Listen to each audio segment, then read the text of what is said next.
اما بعد فاعوذ باللہ من الشیطان الرجیم بسم اللہ الرحمن الرحیم رب اشرح لی صدری ویسر لی امری واحلل عقدۃ من لسانی یفقہوا قولی وقال النبی صلی اللہ علیہ وسلم اوتیت جوامع الکلم او کما قال صلی اللہ علیہ وسلم۔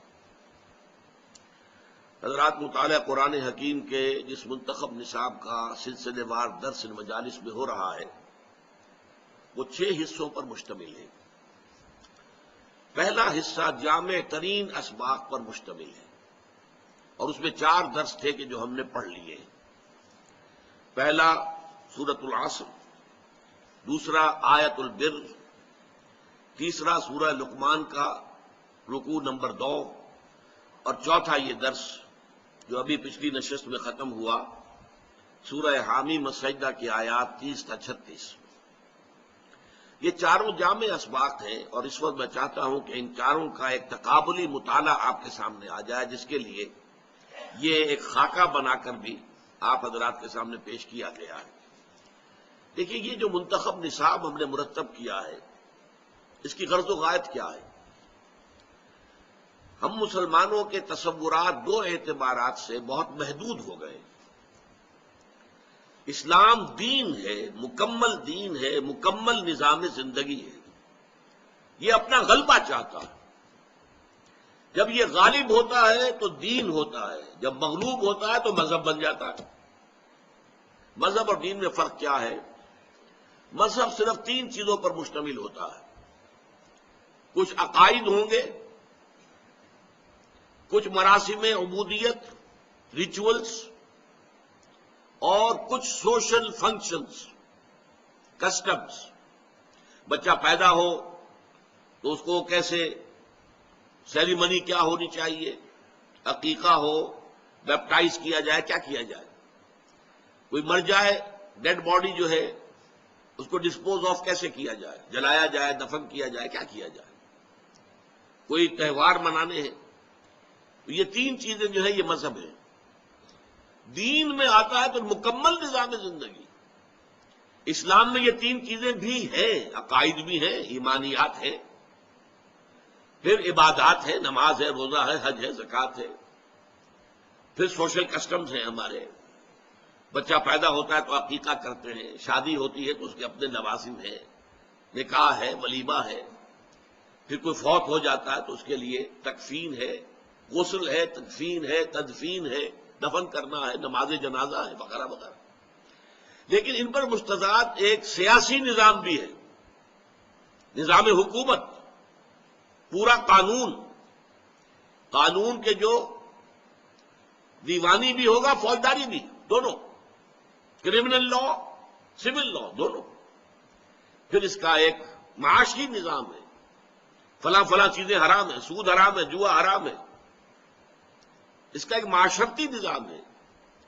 کچھ سوشل ویلیوز کا تصور ہے جن کو کہ پروموٹ کیا جانا مقصود ہے۔ ایک سوشل ایونز کا تصور ہے جن کی ریڈیکیشن، جن کا استیصال، ختم کرنا جو ہے مقصود ہے۔ تو اسلام جو ہے، میں 3 جمع 3 جمع کر کے کہا کرتا ہوں، 6 چیزوں پر مشتمل ہے۔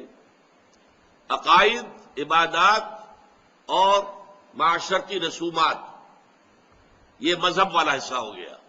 سیاسی نظام، معاشی نظام، سماجی نظام، یہ دین والا حصہ ہوا۔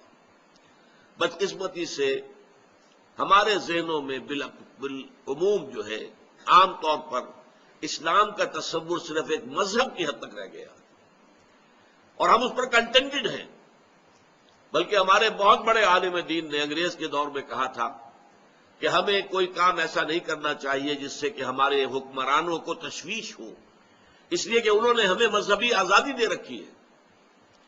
انہوں نے نماز پڑھنے کی اجازت ہمیں دے رکھی ہے، روزہ رکھنے کی اجازت دے رکھی ہے، عید منانے کی اجازت دے رکھی ہے، ساری اجازتیں ہیں ہمیں، لہذا ہمیں اپنے حکمرانوں کے خلاف کوئی حرکت نہیں کرنی چاہیے۔ جس پر علامہ اقبال نے پھر پھپتی چست کی تھی، ملا کو جو ہے ہند میں سجدے کی اجازت، ناداں یہ سمجھتا ہے کہ اسلام ہے آزاد۔ اسلام کہاں آزاد ہے؟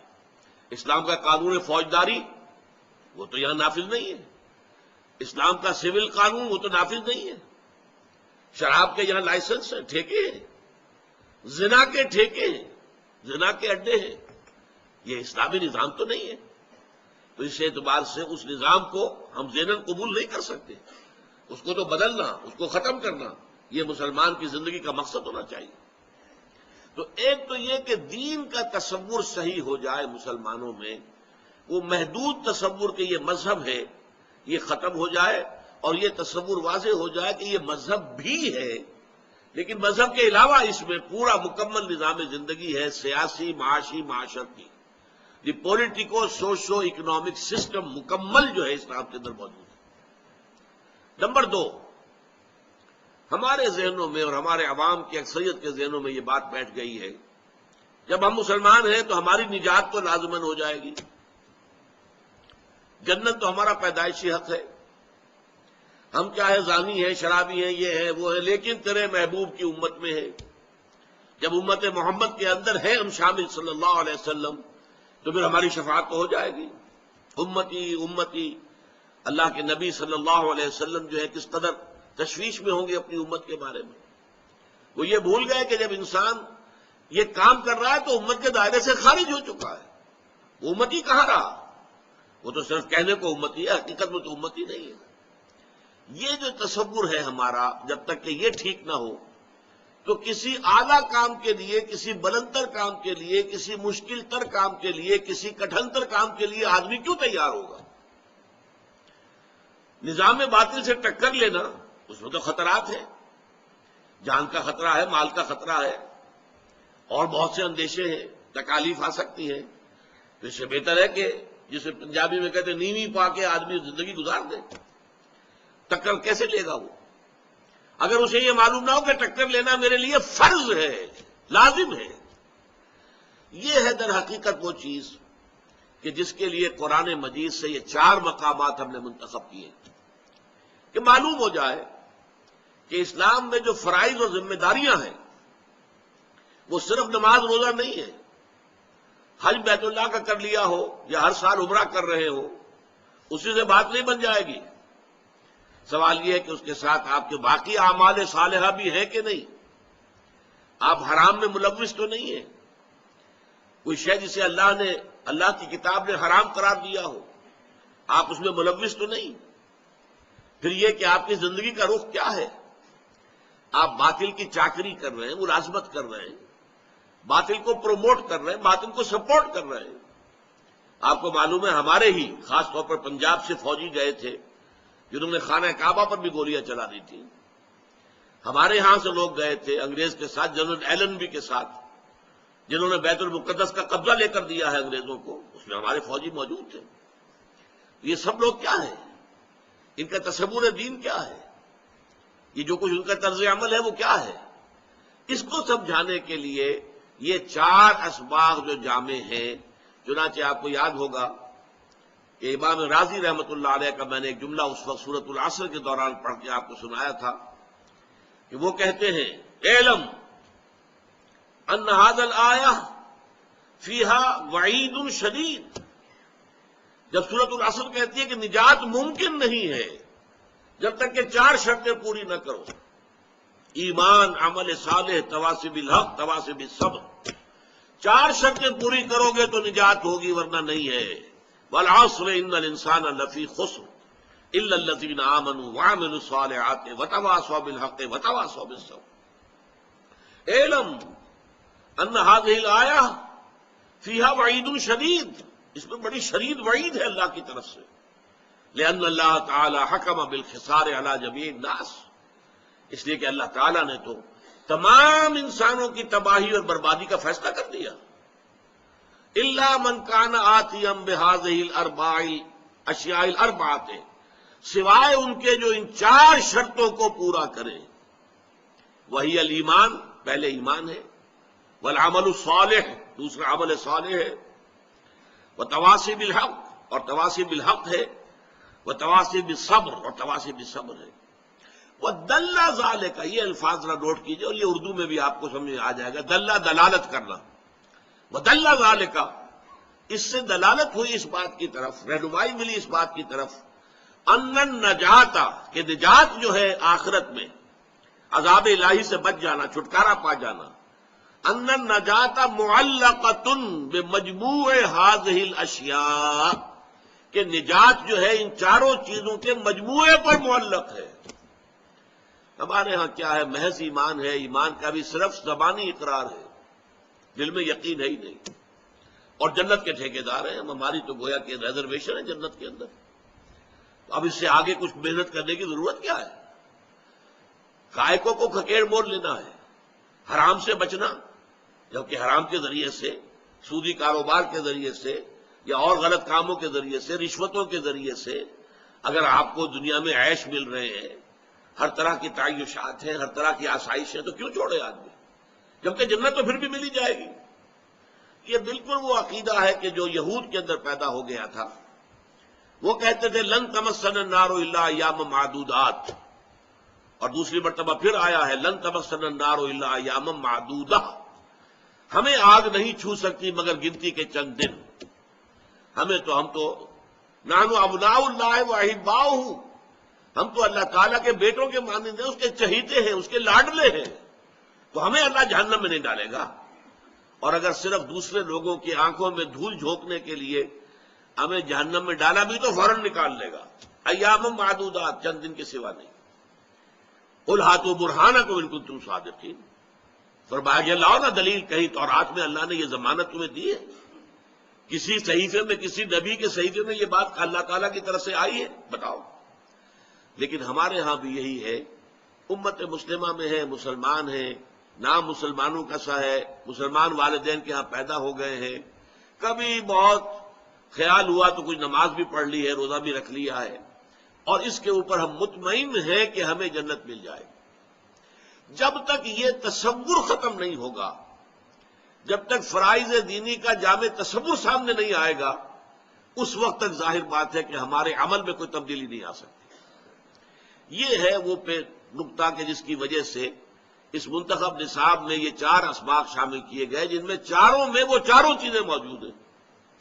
اسی کے لیے دیکھیے یہ خاکہ بنایا گیا، اس کو سمجھ لیجئے۔ جوامع الکلم من القرآن الحکیم، یہ جوامع الکلم پر جو قومیں لگے ہوئے ہیں دونوں طرف، یہ کیوں ہے؟ اس لیے کہ یہ الفاظ ایک حدیث میں آئے ہیں۔ حضور نے فرمایا صلی اللہ علیہ وسلم اوتی تو جوامع الکلم، مجھے اللہ تعالیٰ نے بہت جامع کلمات عطا کیے ہیں۔ حضور کی بہت سی حدیثیں ہیں 2 3 لفظوں پر مشتمل، لیکن حکمت کو یوں سمجھیے کہ سمندر کو، حکمت کے سمندر کو، وہ ایک دریا کو ایک کوزے میں بند کر دیا گیا۔ تو اس حوالے سے یہ جوامع الکلم، خاص جامع باتیں چند الفاظ کے اندر، اور بہت زیادہ ہدایت اور حکمت اور معرفت، اگر اس کو بند کر دیا جائے تو انہیں کہیں گے جوامع الکلم۔ اور حضور نے خاص طور پر اپنے لیے فرمایا اوتی تو جوامع الکلم۔ یہاں میں نے لکھا ہے من القرآن الحکیم، قرآن مجید کا معاملہ بھی یہ ہے، اس میں ہدایت بہت مفصل بھی ہے، بڑی تفصیل سے ہے، تفصیل سے قوانین کی بحث جب شروع ہوتی ہے، نکاح و طلاق کی بحث شروع ہوتی ہے، کس قدر مفصل۔ لیکن جوامع الکلم، جہاں پہ کہ چند لفظوں کے اندر بہت بڑی حقیقت سمو دی گئی ہو، تو یہ 4 اسباق جو ہیں جوامع الکلم من القرآن الحکیم، قرآن حکیم کے جوامع الکلم، یعنی مطالعہ قرآن حکیم کے منتخب نصاب کے حصہ اول میں شامل 4 جامع اسباق کا خلاصہ۔ اب اس میں سب سے نیچے دیکھیے لکھا ہوا بیس لائن، افقی قاعدہ۔ یہ سورۃ العصر میں جو 4 چیزیں آئی ہیں، ایمان، عمل صالح، تواسب الحق، تواسب الصبر، یہ پہلا سبق ہے درس اول لوازم نجات سورۃ العصر۔ یہاں ہم بیان کر چکے ہیں، دوبارہ ذہن میں تازہ کر لیجئے۔ ایمان اگر صرف زبان پر ہے، دل میں نہیں ہے، تو عمل درست نہیں ہوگا، قول اور عمل میں تضاد رہے گا۔ لیکن ایمان دل میں داخل ہو جائے تو یقیناً عمل کے اوپر اثر پڑے گا، اعمال بہتر ہو جائیں گے، اخلاق اچھے ہو جائیں گے، انسان کا کردار جو ہے سنور جائے گا، سیرت جو ہے بہتر ہو جائے گی۔ اب اس میں یہ ہے، اس ایمان کا دل میں داخل ہونے کے مراتب ہیں، پھر کتنا گہرا گیا، کتنا گہرا گیا، کتنا گہرا گیا، کتنا گہرا گیا، اس کی بات اگلے اسباق کے اندر ہوگی. لیکن تھوڑا سا بھی یقین کا معاملہ اگر دل میں پیدا ہو گیا تو عمل صالح کسی نہ کسی درجے میں لازماً پیدا ہو جائے گا. عمل صالح جب میچور ہو جائے گا اس سے لازماً تواصی بالحق پیدا ہوگا. اگر آپ خود صحیح راستے پر چل رہے ہیں تو ممکن نہیں ہے کہ آپ دوسروں کو اس راستے کی دعوت نہ دیں. اس لیے یہ دو چیزیں انسانی فطرت کے اندر ہیں. ایک شے یہ ہے کہ انسان کے اندر اس کی شرافت اور مروت کا تقاضا کیا ہے. اگر اللہ نے آپ کو کوئی خیر دیا ہے اس خیر کو بانٹیے، بخیل نہ بن جائیے. اللہ نے آپ کو اچھی راہ سجھا دی ہے، اس اچھی راہ کی طرف دوسروں کو بھی بلائیے تاکہ وہ بھی شیئر کرے اس میں. تو یہ انسان کی شرافت اور مروت کا تقاضا ہے. اور دوسرے انسان میں غیرت اور حمیت. اگر حق آپ کو حاصل ہو گیا تو حق کو پامال دیکھ کر آپ کو تڑپ اٹھنا چاہیے. حق کے خلاف بغاوت ہو تو آپ حق کے حامی بن کر کھڑے ہو جائیں، حق کے فوجدار بن کر کھڑے ہو جائیں، حق کے محافظ بن کر کھڑے ہو جائیں. یہ لازم ہے، یہ انسانی فطرت کے تقاضے ہیں. لہذا اگر عمل صالح انسان کا اپنا میچور ہو جائے گا تو لازماً تواصی بالحق پیدا ہوگا. اور تواصی بالحق وصیت جو کی جا رہی ہے اگر مکمل حق کی جائے گی. ایک یہ بھی ہو سکتا ہے ایسے حقائق کو بیان کیے جائیں جن سے کسی کو گدن نہ پہنچتا ہو، کسی کو وہ جا کر ٹکراتے نہ ہوں، اور ایک جو ہے جینٹل مین ایگریمنٹ ہو کہ دیکھیے ہم وہ بات بیان نہیں کریں گے کہ جو آپ کو پسند ناپسند ہو، باقی باتیں ہمیں کرنے دو. جیسے آج کل ایک بہت بڑی تحریک چل رہی ہے، نماز روزہ حج زکوٰۃ آپ امریکہ میں جا کر بھی وعظ کہیں گے اس کا تو کوئی آپ کو روکے گا نہیں. آپ سعودی عرب میں وعظ کہیے کوئی آپ کو روکے گا نہیں.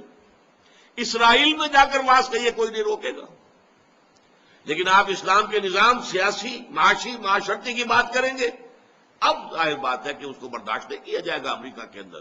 اسی لیے آج آپ کو معلوم ہے کہ ساری بات کیا چل رہی ہے امریکہ کی طرف سے. وہ کہتے ہیں war within Islam. We are not going in war against Islam. ہم اسلام کے خلاف کوئی جنگ نہیں کر رہے. ہاں وار ود ان اسلام ہم چاہتے ہیں. آپ سمجھ رہے ہیں اس بات کو؟ وار ود ان اسلام کیا ہے کہ ایک مسلمان وہ ہے لبرل ہے، وہ بس نماز روزہ، بس عقیدہ، بس نام کے مسلمان ہیں، انہیں اس سے غرض نہیں ہے کہ اسلام کا نظام عملاً قائم ہو دنیا کے اندر. اس لیے ان سے تو ہماری لڑائی نہیں ہے، انہیں تو ہم سینے سے لگانے کو تیار ہیں. وہ آئے امریکہ میں، سینیگوگس خرید لیں، مسجد بنا لیں، ہمیں کوئی اعتراض نہیں. چرچ خرید لیں، مسجد بنا لیں، ہمیں کوئی اعتراض نہیں. اس نماز روزے والے دین سے، مذہب سے، اسلام بحیثیت مذہب سے ہماری کوئی لڑائی نہیں. ہماری لڑائی ہے اس پولیٹیکل اسلام سے، اس فنڈامنٹلسٹ اسلام سے جو یہ چاہتا ہے کہ اسلام ایک نظام زندگی کی حیثیت سے قائم ہو، نافذ ہو. ظاہر بات ہے وہ تو پھر ہمارے مد مقابل آ گیا. ایک ہمارا نظام ہے، ہمارا کیپٹلسٹک نظام، ہمارا سیکولر جمہوریت کا نظام. یہ تو ہمیں بہت عزیز ہے، ہم اس کی قربانی کسی سے شکل میں برداشت نہیں کر سکتے. لہذا ہم مسلمانوں کو دو حصوں میں بانٹ کر لڑائیں گے. وار ود ان اسلام، کہ جو صرف نماز روزے والے اسلام کے ماننے والے ہیں وہ منظم ہو کر وہ بہتری کریں ان مسلمانوں کی جو اسلام کو ایک سیاسی قوت کی حیثیت سے، ایک ریاست کی حیثیت سے، ایک حکومت کی حیثیت سے، ایک مکمل معاشرے کی حیثیت سے، ایک مکمل معاشی نظام کی حیثیت سے دیکھنا چاہتے ہیں. یہ ہے اصل میں وہ معاملہ کہ اگر آپ پورے حق کی دعوت دیں گے تو لازماً مخالفت ہوگی. بلکہ اگر مخالفت نہیں ہوتی تو یہ ثبوت ہے کہ آپ پورے اسلام کی دعوت نہیں دے رہے. آپ نے کہیں نہ کہیں باطل کے ساتھ کمپرومائز کیا ہے، کہیں کوئی آپ کا جینٹل مین ایگریمنٹ ہے، ان کی دکھتی رگوں کو آپ نہیں چھیڑ رہے ہیں، تبھی وہ مخالفت نہیں کر رہے. ورنہ ممکن نہیں ہے کہ ان کی دکھتی رگ پر آپ کا ہاتھ پڑے اور ان کی مخالفت نہ ہو. دیکھیے یہ تو بیس لائن ہو گئی سورۃ العصر. اب اس میں جو تیر کے نشان لگے ہوئے ہیں نیچے لائن پر وہ کیا ہے؟ ایمان کا نتیجہ لازماً عمل صالح. عمل صالح اگر میچور ہو تو لازماً تواصی بالحق، حق کی دعوت.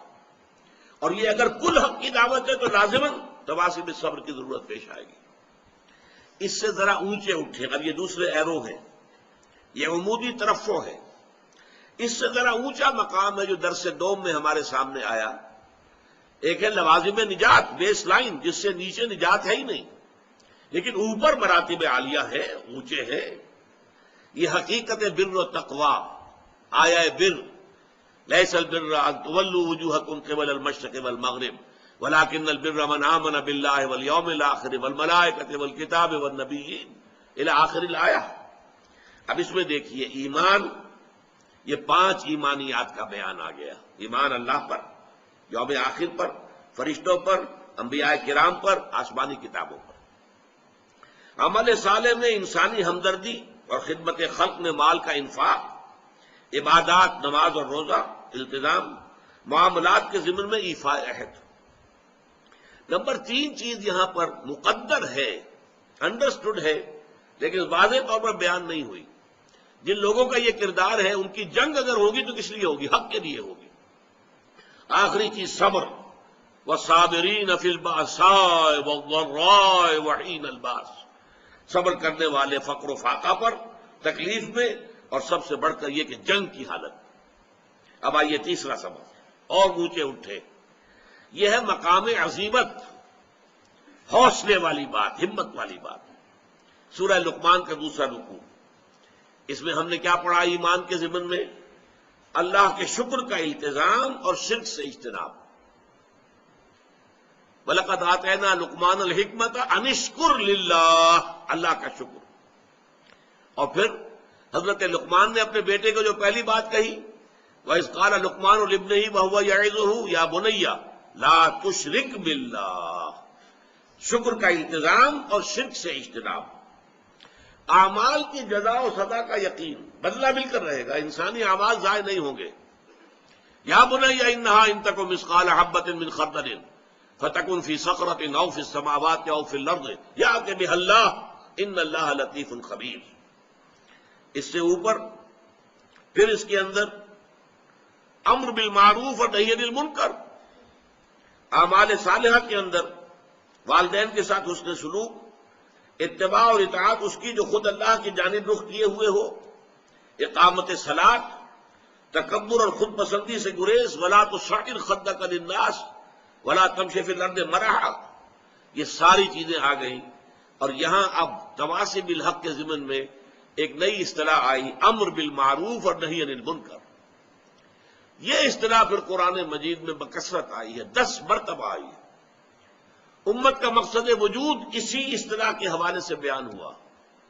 کنتم خیر امت اخرجت للناس تامرون بالمعروف وتنہون عن المنکر وتؤمنون باللہ. ان 4 اسباق کا فائدہ یہ ہے کہ قرآن مجید کی بیسک ٹرمینالوجی سے یہاں انسان واقف ہو جاتا ہے. سورہ آل عمران کی آیت نمبر 110 میں نے ابھی آپ کو سنائی، کنتم خیر امت اخرجت للناس. اے مسلمانوں، اب تم وہ بہترین امت ہو گئے ہو جو لوگوں کے لیے برپا کیے گئے ہو. دوسری قومیں اپنے لیے جیتی ہیں، اپنی بلندی، اپنی عزت، اپنی شان و شوکت، اپنے ہاں بہتر سے بہتر حالات پیدا کرنا، یہ ان کا مقصود ہے. تمہارا مقصود ہے لوگوں کو نیکی کا حکم دینا، بدی سے روکنا. ہم تو جیتے ہیں کہ دنیا میں تیرا نام رہے. کہیں ممکن ہے کہ ساقی نہ رہے، جام رہے. تمہیں دوسروں کے لیے کام کرنا ہے. کنتم خیر امت اخرجت للناس تامرون بالمعروف وتنہون عن المنکر وتؤمنون باللہ. اور اگر پوری امت بھول جائے اپنے سبق کو تو کچھ لوگ تو ہوش میں آئیں، جاگیں، مل جل کر ایک امہ ودن امہ، بڑی امت کے اندر چھوٹی امت بن جائیں.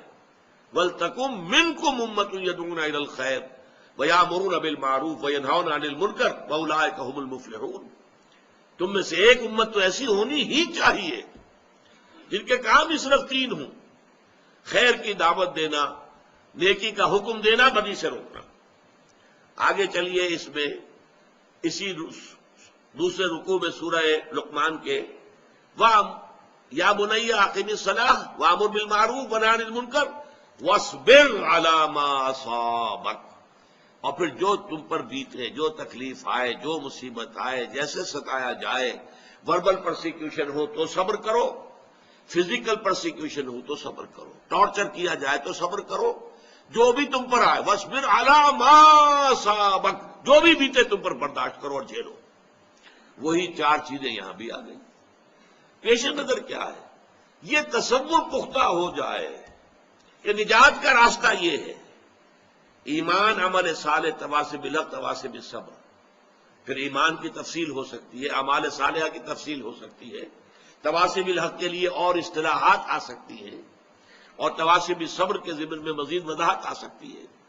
اس کے بعد یہ آخری درس جو ابھی ہمارا ختم ہوا پچھلی نشست میں، یہ ہے بلند ترین مقام کہ ان کا را بلندست آشیانہ۔ یہی وجہ ہے کہ یہاں درس چہارم کے نیچے کیا لکھا ہے؟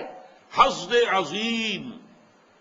یہ الفاظ میں نے انہی دروس سے لیے، مقام عظیمت، کیونکہ سورہ لقمان میں یہ لفظ آیا ہے، یا بنی اقم الصلاۃ وامر بالمعروف ونہی عن المنکر واصبر علی ما اصابک ان ذلک من عزم الامور۔ یہ بڑے ہمت کے کاموں میں سے ہے، تو مقام عظیمت یہ ہے، مقام و مرتبہ عظیمت۔ اور حظ عظیم، وما یلقاها الا الذین صبروا وما یلقاها الا ذو حظ عظیم۔ نہیں پہنچ پاتے اس مقصد تک، اس مقام تک، اس مرتبے تک، بلکہ صحیح ترجمہ ہوگا نہیں دیے جاتے یہ مراتب عالیہ مگر انہی کو جو بڑے حظ عظیم والے ہیں، بڑے خوش قسمت، بڑے صاحب نصیب۔ اور پھر اس کے اندر مرتبہ ولایت، جیسا کہ میں نے عرض کیا، ان الذین قالوا ربنا اللہ ثم استقاموا تتنزل علیہم الملائکۃ الا تخافوا ولا تحزنوا وابشروا بالجنۃ التی کنتم توعدون نحن اولیاؤکم فی الحیاۃ الدنیا وفی الآخرہ۔ اس کا جو مثنیٰ ہے سورہ یونس میں، الا ان اولیاء اللہ لا خوف علیہم ولا هم یحزنون الذین آمنوا وکانوا یتقون لہم البشریٰ فی الحیاۃ الدنیا والآخرہ۔ ان کے لیے بشارتیں ہی بشارتیں ہیں، دنیا کی زندگی میں بھی اور آخرت کی زندگی میں بھی۔ اس کے بعد دیکھیے، اسی میں دوسرا آیا اللہ کی ربوبیت پر دل کا مطمئن ہو جانا، ایمان کے ضمن میں فرشتوں کی تائید اور نصرت۔ فرشتے جو ہیں آپ کو معلوم ہے جنگ کے دوران بھی نافذ ہوئے، نازل ہوئے۔ غزوہ بدر میں واقعہ یہ ہے کہ جو فتح عظیم ملی ہے، فرقان، یوم الفرقان، اس میں فرشتوں کی مدد کا بہت بڑا حصہ ہے، احادیث سے وضاحت کے ساتھ ثابت ہوتا ہے۔ پھر ایک اور حدیث آپ کو سنا دوں، اتفاق سے یہ حدیث بیان ہونے سے رہ گئی، ہمارے اجتماعات کے اعتبار سے نہایت ریلیونٹ ہے۔ حضور فرماتے ہیں مجتمع قوم فی بیت من بیوت اللہ یتلون کتاب اللہ ویتدارسونہ بینہم الا نزلت علیہم السکینہ وحفتہم الملائکہ وذکرہم اللہ فی من عندہ۔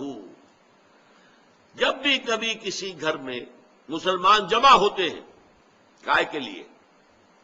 یتلون کتاب اللہ ویتدارسونہ بینہم، اللہ کی کتاب کو پڑھنے کے لیے اور آپس میں سمجھنے سمجھانے کے لیے۔ یتدارسون، مجتمع قوم فی بیت من بیوت اللہ، نہیں جمع ہوتے کچھ لوگ اللہ کے گھروں میں سے کسی گھر میں، تو ایک تو مطلب یہ لیا گیا کہ مساجد مراد ہے، مسجد میں جب بھی مسلمان جمع ہوں اور وہ قرآن پڑھیں اور ایک دوسرے کو سمجھیں اور سمجھائیں۔ لیکن ایک رائے یہ بھی ہے کہ جس گھر میں بھی یہ کام ہو، اس حدیث میں جو خبر دی گئی ہے وہ ان سب کے لیے، محدثین نے اس کی شرح کی ہے۔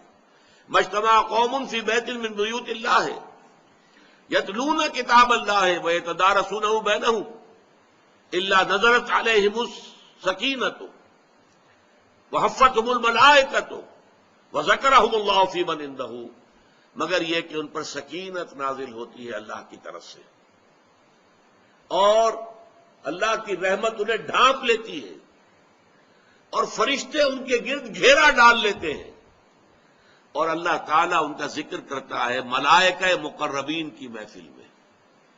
دیکھو میرے بندے، جنہوں نے مجھے دیکھا نہیں ہے، مجھ پر غیب میں ایمان رکھتے ہیں، اور میری کتاب سے یہ محبت اور عشق ہے کہ اس وقت وہ فلاں جگہ پر جمع ہو کر، صرف اس لیے، کوئی اور غرض نہیں۔ آپ سوچئے، آپ کے یہاں آنے کی کوئی اور غرض ہے کیا؟ یہ کوئی کسی پولیٹیکل پارٹی کا جلسہ ہے؟ کیا یہ کسی الیکشن کی تمہید ہے؟ کیا کسی اور اعتبار سے کسی فرقے واریت کی بات ہے؟ کسی فرقے کو کنڈم کرنا مقصود ہے یا کسی خاص فرقے کی طرف دعوت دینا مقصود؟ ختم نہیں. ایک ہی مقصد، اللہ کی کتاب کو سمجھیں. تو جو لوگ بھی اس کے لیے یتلون کتاب اللہ و یتدارسونہ بینہم، اس مقصد کے لیے جمع ہوتے ہیں، ان پر اللہ تعالیٰ کی رحمت جو ہے انہیں ڈھانپ لیتی ہے، سکینت ان پر نازل ہوتی ہے، فرشتے ان کے گرد گھیرا ڈالتے ہیں، اور اللہ تعالیٰ ذکر کرتا ہے ملائکہ مقربین کی محفل میں کہ دیکھو میرے بندے میری کتاب کا مطالعہ کرنے کے لیے میرے فلاں مقام پر جمع ہیں. تو یہ ہے فرشتوں کی تائید، آخرت اور جنت کی نعمتوں کا یقین. لکم فیہا ما تشتہی انفسکم ولکم فیہا ما تدعون. پھر یہ کہ اللہ تعالیٰ کی صفات غفور، رحیم، سمیع اور علیم. اس کے بعد جو اس میں آیا تھا لفظ استقامت، جس کے بارے میں میں نے عرض کیا تھا کہ اس استقامت کے اندر قیامت مضمن ہے. کہہ دینا میرا رب اللہ ہے،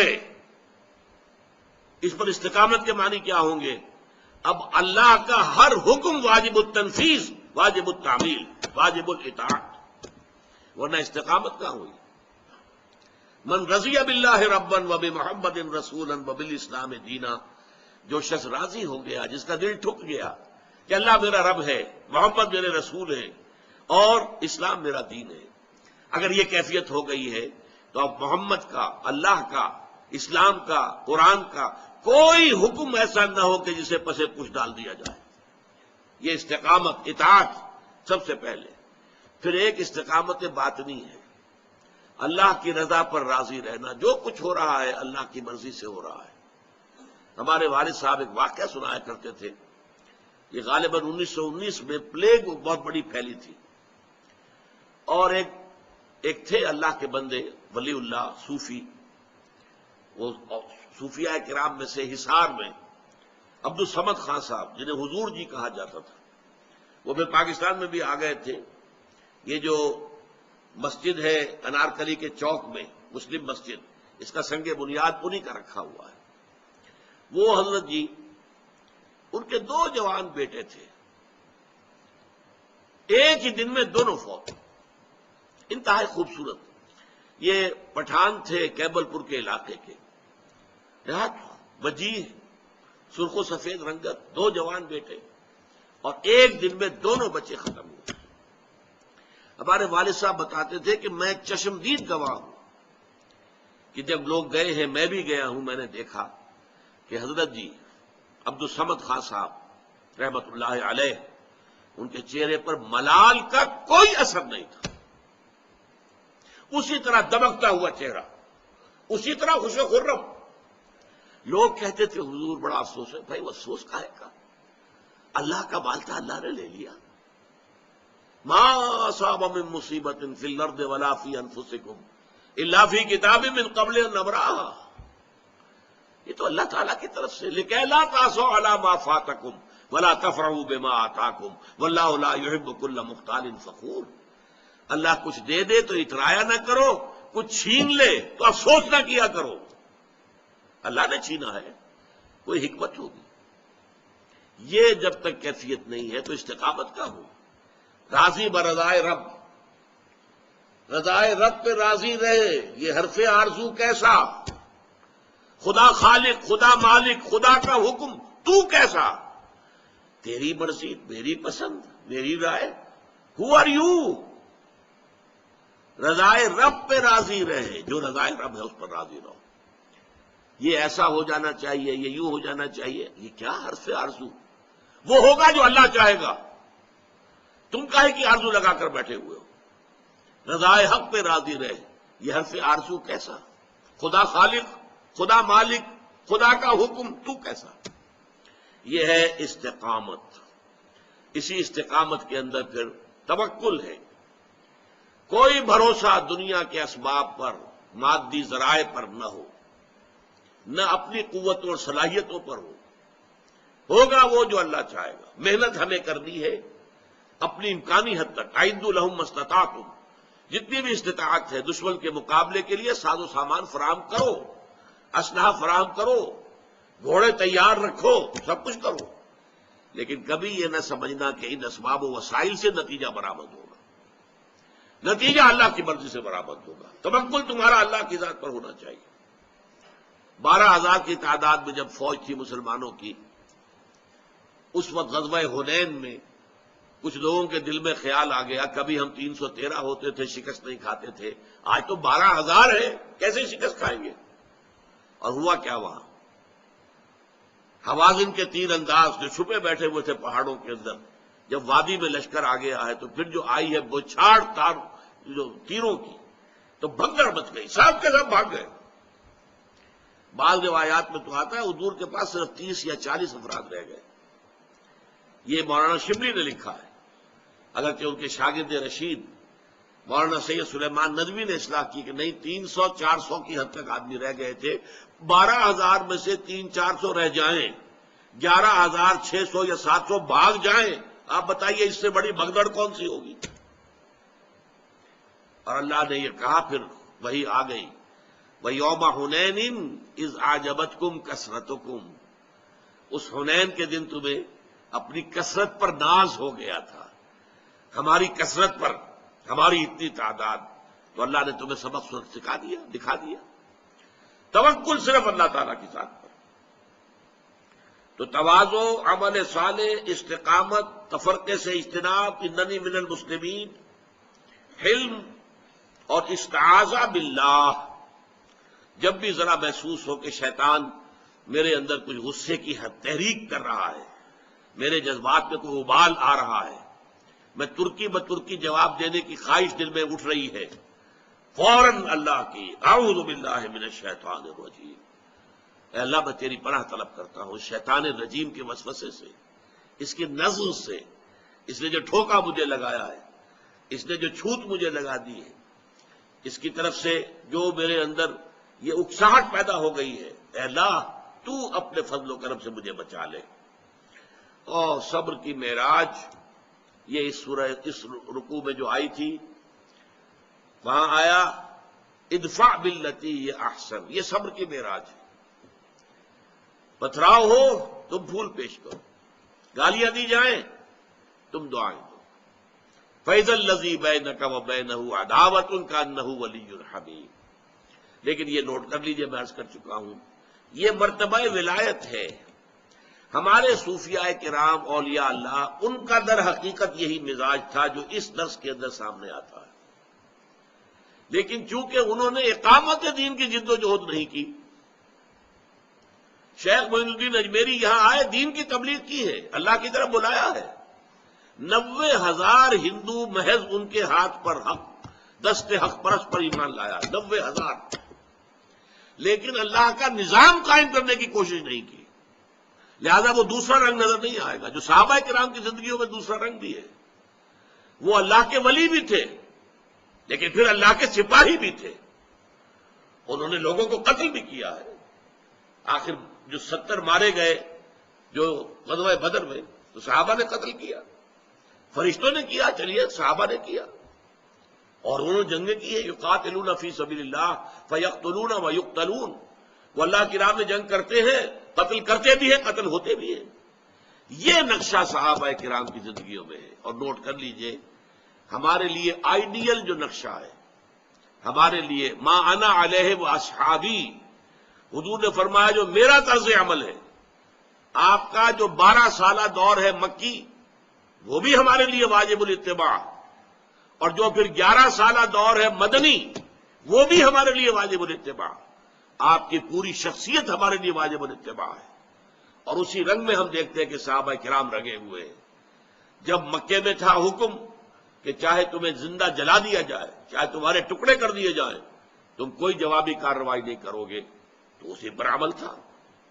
اور جب مدینے میں آ کر حکم ہو گیا قاتلوا فی سبیل اللہ الذین یقاتلونکم، اب جنگ کرو اللہ کی راہ میں ان لوگوں سے جو تم سے جنگ کر رہے ہیں، اب اس پر عمل کیا، جانیں بھی دیں اور جام شہادت بھی نوش کیے، وہ ہے مکمل اسوہ۔